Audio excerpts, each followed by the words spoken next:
চিকিৎসা নিতে লন্ডনের পথে খন্দকার মোশাররফ। জানাবো জামায়াত এনসিপি শর্তের চাপে বিএনপি, নির্বাচন নিয়ে নতুন শঙ্কা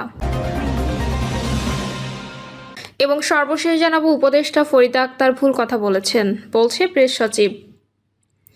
শুনছিলেন সংবাদ শিরোনাম, এবারে বিস্তারিত। চিকিৎসা নিতে লন্ডনের পথে খন্দকার মোশাররফ। উন্নত চিকিৎসার জন্য লন্ডনের উদ্দেশ্যে দেশত্যাগ করেছেন বিএনপির জাতীয় স্থায়ী কমিটির জ্যেষ্ঠ সদস্য ডক্টর খন্দকার মোশাররফ হোসেন। সকাল 7টায় রাজধানীর হজরত শাহজালাল আন্তর্জাতিক বিমানবন্দর থেকে বিমান বাংলাদেশ এয়ারলাইন্সের BT-201 ফ্লাইটে তিনি লন্ডনের উদ্দেশ্যে রওনা হন। বিষয়টি নিশ্চিত করেছেন বিএনপির মিডিয়া সেলের সদস্য শাহরুল কবির খান। তিনি জানান, সিঙ্গাপুরের ডাক্তারদের পরামর্শে তিনি চিকিৎসা নিতে লন্ডনে যাচ্ছেন। সহধর্মিণী বিলকিস আক্তার হোসেন এবং ছেলে বিএনপি নির্বাহী কমিটির সদস্য ডক্টর খন্দকার মারুফ তার সঙ্গে রয়েছেন। দলীয় নেতাকর্মী ও দেশবাসীর কাছে তার সুস্থতার জন্য দোয়া চেয়েছেন পরিবারের সদস্যরা। জামায়াত এনসিপির শর্তের চাপে বিএনপি, নির্বাচন নিয়ে নতুন শঙ্কা।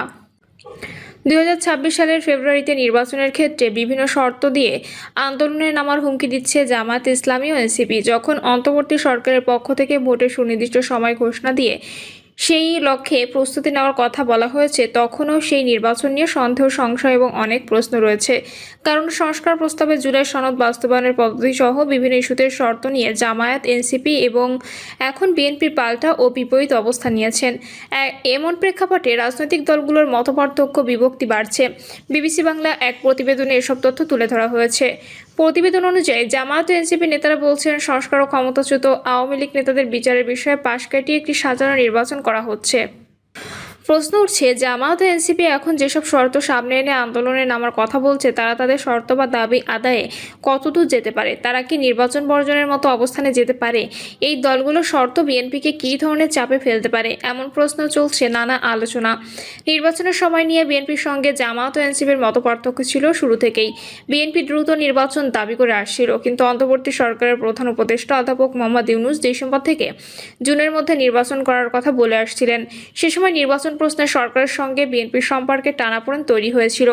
এক পর্যায়ে বিএনপি এবছরের ডিসেম্বরে নির্বাচনের জন্য সরকারের উপর চাপ তৈরির পরিকল্পনা করছিল। সেই পরিস্থিতিতে অনেকটা আকস্মিকভাবে নির্বাচন নিয়ে সরকারের অবস্থান বদলের পিছনে ছিল লন্ডন বৈঠক। প্রধান উপদেষ্টা তার লন্ডন সফরে গত 13 জুন সেখানে অবস্থানরত বিএনপির ভারপ্রাপ্ত চেয়ারম্যান তারেক রহমানের সঙ্গে বৈঠক করেন এবং বৈঠকের পর যৌথ বিবৃতি দেওয়া হয়। এই বিবৃতিতে ফেব্রুয়ারিতে নির্বাচনের ব্যাপারে তাদের একমত হওয়ার কথা বলা হয়েছিল। লন্ডন বৈঠক এবং তারপর একটি দলের নেতার সঙ্গে নির্বাচনের ব্যাপারে যৌথ বিবৃতি নিয়ে অসন্তুষ্টি প্রকাশ করেছিল জামায়াত, এনসিপি সহ বিভিন্ন দল। শেষ পর্যন্ত ফেব্রুয়ারিতে রোজার আগে নির্বাচনের ঘোষণা আসার পর তাতে জামায়াত, এনসিপি বা অন্য দলে আপত্তি করেনি। তবে জামায়াত, এনসিপি নির্বাচনের আগে সংস্কার প্রশ্নে জাতীয় সনদ বাস্তবায়নের শর্ত বা দাবি তুলেছে। এমনকি জাতীয় সংসদের চলমান নির্বাচনের পদ্ধতি পাল্টিয়ে ভোটের আনুপাতিক হার বা PER পদ্ধতি চালু করার দাবিকেও সামনে আনছে জামায়াত। ভোট যখন এগিয়ে আসছে, দল দুটি এক ধরনের চাপ অনুভব করছে বলে মনে করছেন রাজনৈতিক বিশ্লেষকদের অনেকে।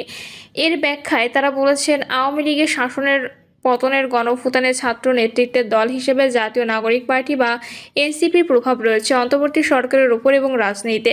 কিন্তু ভোটের রাজনীতিতে বা সংসদের কোনো একটি আসনে এককভাবে জিতে আসা এখনও সেরকম অবস্থান তৈরি করতে পারেনি এনসিপি।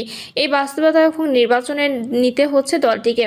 ফলে নিজেরা যখন চাপ অনুভব করছে, তখন তারা বিভিন্ন দাবি বা শর্ত তুলে সরকার ও অন্য দলগুলোর উপর চাপ তৈরি করতে চাইছে। বিশ্লেষকদের কেউ কেউ আবার মনে করেন, ভোটের রাজনীতিতে যেহেতু ভালো অবস্থান বা সেভাবে সম্ভাবনা তৈরি করা যায়নি, সেজন্য আসন নিয়ে সমঝোতা বা দর কষাকষি চিন্তা থেকেও বিএনপির উপর চাপ তৈরির কৌশল নিয়ে থাকতে পারে এনসিপি। যদিও তা মানতে রাজি নন দলটির নেতারা। এনসিপির সদস্য সচিব আক্তার হোসেন বলেন, সংস্কার ও বিচারের বিষয়কে পাশ কাটিয়ে এখন নির্বাচনকে অগ্রাধিকার দেওয়া হচ্ছে। এই কারণে মানুষের প্রত্যাশা চির ধরেছে। নির্বাচন নিয়ে জামায়াত ইসলামীও এক ধরনের চাপে পড়েছে বলা যায়। দলটির সাংগঠনিক শক্তি আছে এবং সে কারণে রাজনীতিতে তাদের একটি অবস্থান রয়েছে, কিন্তু জামায়াতের সংগঠিত শক্তির বাইরে সাধারণ মানুষের বিস্তৃত বা ব্যাপক সমর্থন নেই বলে বিশ্লেষকরা মনে করছেন। অন্যদিকে নির্বাচন ইস্যুতে সরব থাকা বিএনপির প্রতি সাধারণ মানুষের সমর্থন বিস্তৃত, ব্যাপক। গত বছরের রাজনৈতিক পট পরিবর্তনের পর আওয়ামী লীগের অনুপস্থিতিতে বিএনপির সমর্থন আরও বেড়েছে। ফলে ভোট হলে বিএনপি ক্ষমতায় ও ধরনের আলোচনা রয়েছে রাজনীতিতে। দল ক্ষমতার দ্বারপ্রান্তে এমন সম্ভাবনা যখন দেখা যাচ্ছে, সে সময় বিএনপির কোনো নেতা বা প্রার্থী পরাজিত হতে চাইবেন না বলে মনে করেন রাজনৈতিক বিশ্লেষকেরা। আর এই পরিস্থিতিতে চাপে ফেলেছে জামায়াতকে। সে কারণে দলটি লেভেল প্লেইং ফিল্ড বা সব ধরনের জন্য সমান সুযোগ তৈরি করা সহ বিভিন্ন দাবি তুলেছেন। তবে বিভিন্ন শর্ত দিয়ে আন্দোলনের হুমকি দেওয়ার পেছনে জামায়াতের সূত্রগুলো কয়েকটি কারণের কথা উল্লেখ করেছে।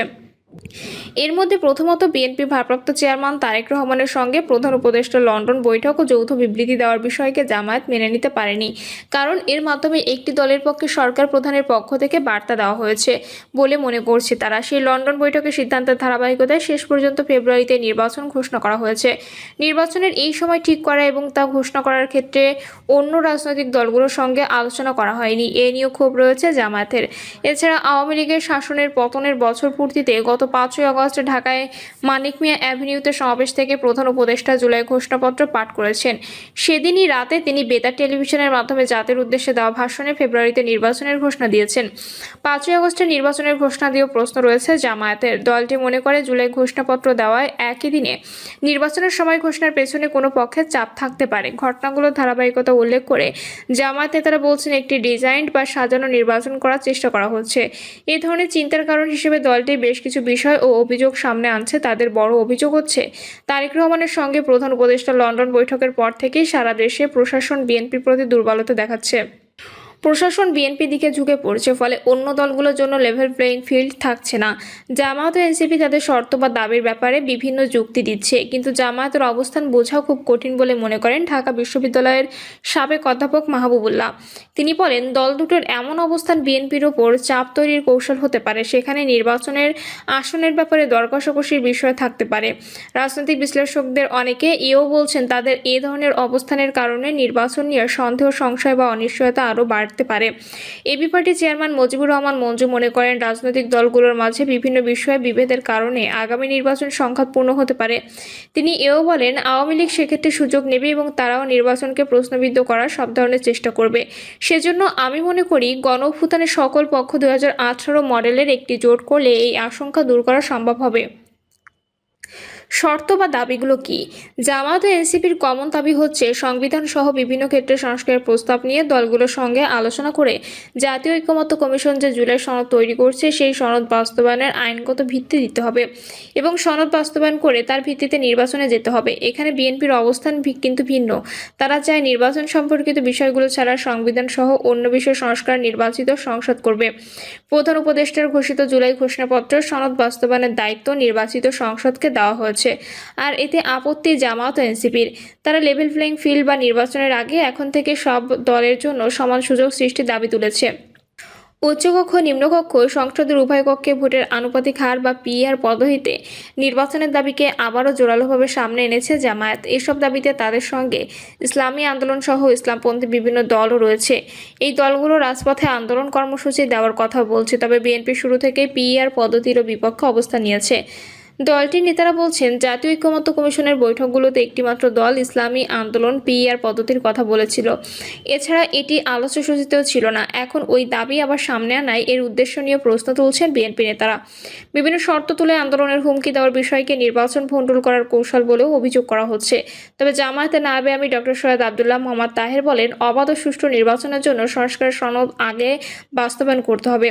যারা এতে বাধা তৈরি করছে, তারাই নির্বাচনকে প্রশ্নবিদ্ধ করতে চায়, এই অভিযোগও করেন ডক্টর তাহের। এনসিপি নেতাদের বক্তব্য একই রকম। দলটির সদস্য সচিব আক্তার হোসেন বলেন, নতুন সংবিধান সংস্কার ও বিচারের বিষয়ে পাশ কাটিয়ে সরকার এখন নির্বাচনকে একমাত্র অগ্রাধিকার হিসেবে নিয়েছে। সেজন্য সমস্যা তৈরি হচ্ছে। প্রিয় দর্শক, এই ছিল এখনকার সর্বশেষ সংবাদ। আপডেট সব সংবাদ পেতে চ্যানেলটি সাবস্ক্রাইব করে বেল আইকনটি ক্লিক করে রাখুন।